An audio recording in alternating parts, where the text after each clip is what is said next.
ఈ నెల 11న భద్రాద్రి రాముడి సన్నిధిలో ఇళ్ల స్థలం ఉన్న వారికి 5 లక్షల రూపాయలు ముఖ్యమంత్రి రేవంత్ రెడ్డి ఇస్తారని తెలిపారు మంత్రి పొంగులేటి శ్రీనివాసరెడ్డి. ఖమ్మం జిల్లా నేలకొండపల్లి మండలంలో పలు అభివృద్ది కార్యక్రమాలకు మంత్రి శంకుస్థాపన చేశారు. ఎన్నికల సమయంలో ఇచ్చిన మాట ప్రకారం అన్ని పనులు చేస్తామన్నారు. ఇందిరమ్మ రాజ్యం వచ్చిన 48 గంటలలోపే మహిళలకు ఆర్టీసీ బస్సులో ఉచిత ప్రయాణం, ఆరోగ్యశ్రీ పథకం ద్వారా 10 లక్షలు ఇచ్చామన్నారు. అలాగే 500 రూపాయలకే గ్యాస్ బండ, గృహజ్యోతి పథకం ద్వారా 200 యూనిట్ల ఉచిత విద్యుత్ ఇస్తున్నామన్నారు.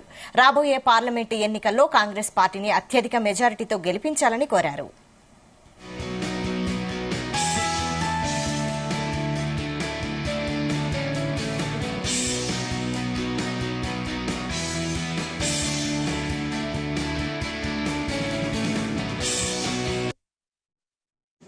పశు వైద్యశాలకి ఒక భవనానికి శంకుస్థాపన చేసుకున్నాం. అంతేకాదు లక్ష్మణ కొన్ని 2 రోడ్లు అడిగాడు. ఈ విలేజ్ కి కనెక్టింగ్ రోడ్లు తప్పకుండా నోట్ చేసుకున్న లక్ష్మణ ఒక్కొక్కటి అన్ని కూడా వీలైనంత తొందరలో కంప్లీట్ చేస్తారు. గడిచిన ఈ ప్రభుత్వం రాకముందు ఏదైతే 10 సంవత్సరాలు ఆనాటి ప్రభుత్వం పరిపాలించిన దాంట్లో మాటలకే పరిమితమై చేతలు చేయని సందర్భం ప్రత్యక్షంగా మనం చూసాం. ఈ గ్రామానికి ఎన్నికల ప్రచార నిమిత్తం నేను వచ్చినప్పుడు స్థానికంగా ఇందాక చెప్పిన సమస్యలే ఆనాడు పెద్దలందరూ చెప్పారు. అదే వేదిక మీద మీ దీవెళ్లతో, మీ ఆశీస్సులతో మీ సీనన్న ఎమ్మెల్యే కాబోతున్నాడు.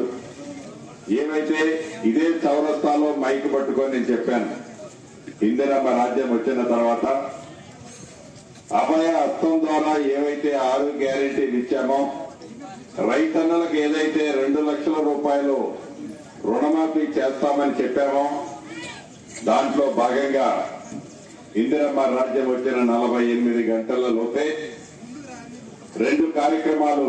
ఒకటి, ఆర్టీసీ బస్సులో ఆడబిడ్డల ప్రయాణం చేస్తే 1 రూపాయి తీసుకోకుండా ప్రయాణం చేయవచ్చు అని చెప్పాం. ఇందిరమ్మ రాజ్యంలో ఈనాడు సుమారు 18 కోట్ల ఆడబిడ్డలు పేదవాడి ఇంటికి 200 యూనిట్ల కరెంటు, ఉచిత కరెంటు ఇస్తామని చెప్పాం.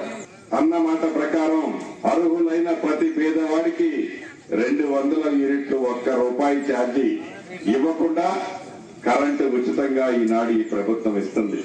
ఎవరికైనా లిస్టులో ఆ పేరు, మీ పేరు రాకపోతే వాళ్ళ పేరు ఈనాడు ఎండిఓ ఆఫీసులో, మున్సిపల్ ఆఫీసులో, కరెంటు ఆఫీసులో కౌంటర్ నిన్న నుంచి తెచ్చారు. మీ దగ్గర ఉన్న ఆధారాలు తీసుకుంటే